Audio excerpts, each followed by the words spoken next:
All right, let's just dive right into this explainer.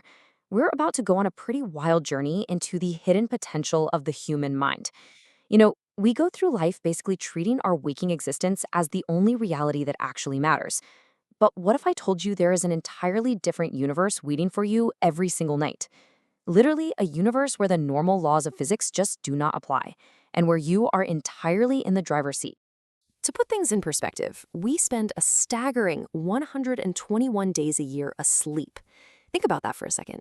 Over an average human lifespan, that equates to roughly 26 years. Basically, 11% of our entire daily reality is actually spent in dreams.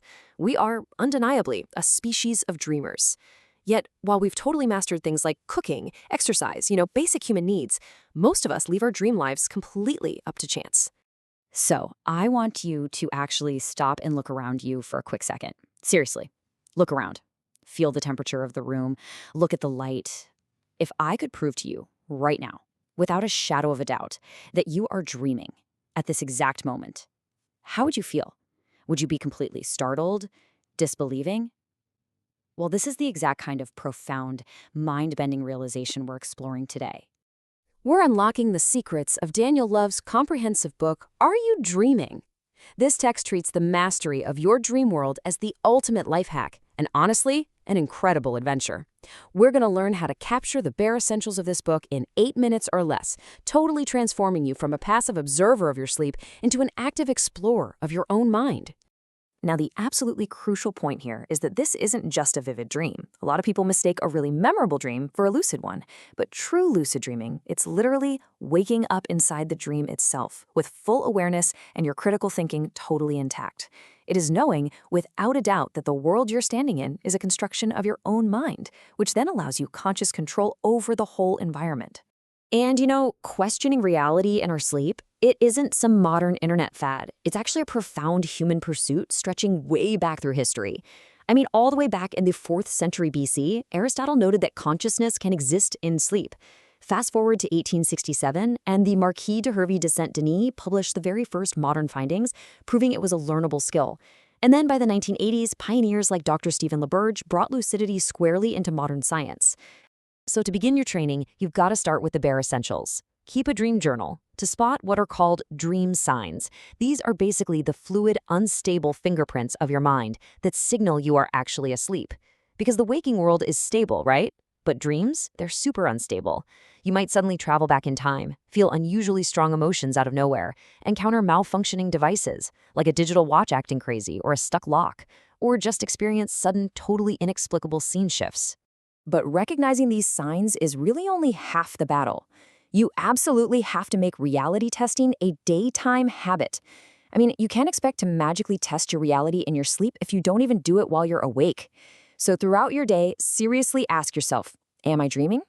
Next, perform a physical test. The slightly goofy but incredibly effective one is the nose pinch test. Literally pinch your physical nose and see if you can still breathe.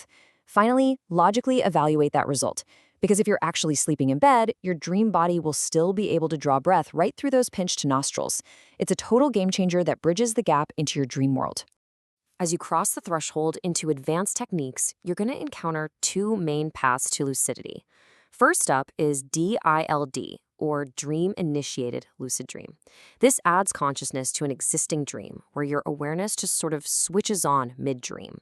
On the flip side, we have WILD, or Wake-Initiated Lucid Dream. This method carries your waking consciousness directly into sleep. Just imagine lying in bed and consciously watching the dream form around you without ever losing awareness. Crazy, right? The author frames all these induction techniques around 3 foundational pillars to really maximize your chances of success. Have you ever wondered why a technique works flawlessly one night and totally fails the next? Well, it's because you need a perfect balance of psychology, timing, and natural brain chemistry. If even one of these pillars is weak, your entire lucid dream practice can just collapse. So a cornerstone strategy heavily reliant on that timing pillar is the wake back to bed, or WBBT technique. The premise is super straightforward but incredibly effective. You wake up early, stay alert for a brief period, and then return to bed right as you enter your heaviest REM cycle. That's the period of sleep where dreaming is most abundant. Alternatively, you can lean heavily on the psychology pillar using MILD, which was developed by Dr. Stephen LaBerge. For this one, you use perspective memory as you fall asleep to firmly set the intention to remember you are dreaming. You basically visualize a recent dream, but in your mind's eye, you imagine yourself recognizing a dream sign and realizing, right then and there, that you're asleep. And all these pillars build perfectly into the FATE technique, a custom method designed to balance all three. FATE stands for false awakening through expectation. Here's exactly how it works. You set a random morning alarm, wake up, and ask, am I dreaming? You physically get out of bed to perform a reality test, like the nose pinch we talked about. Then you return to sleep while vividly visualizing that exact test. This creates a repetitive cycle that tricks your mind into a false awakening. Basically, you'll dream of getting out of bed, you'll pinch your nose, realize you can breathe, and boom, you are lucid. But a quick warning. Once you achieve lucidity, the sheer shock and excitement can so easily wake you up. You have to be really careful here. You must firmly ground yourself immediately. Some dreamers rub their hands together or spin around to focus on the tactile sensations of the dream. You also need to tell the dream out loud that you are in control, saying something like, this is a dream, nothing is real. And definitely step away from overwhelming dream characters or intense emotions, just so you don't get pulled back into the foggy logic of normal sleep. Finally, what do you actually do once you're there? Well, your mastery of this skill isn't just for flying over cities or absolute wish fulfillment, though, let's be honest, that is incredibly fun. But you can also be a practical dreamer. You can actively heal recurrent nightmares by confronting them safely, face to face, without fear.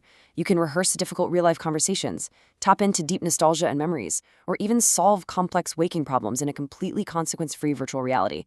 It really is the ultimate feedback loop for personal growth. As we wrap up this explainer on unlocking your mind's nightly potential, I want to leave you with one final, very serious question to ask yourself right now, using the tools we just went over. Look at your hands. Check your surroundings. Is this a dream? If you enjoyed this, subscribe to In 8 Minutes and never miss what matters.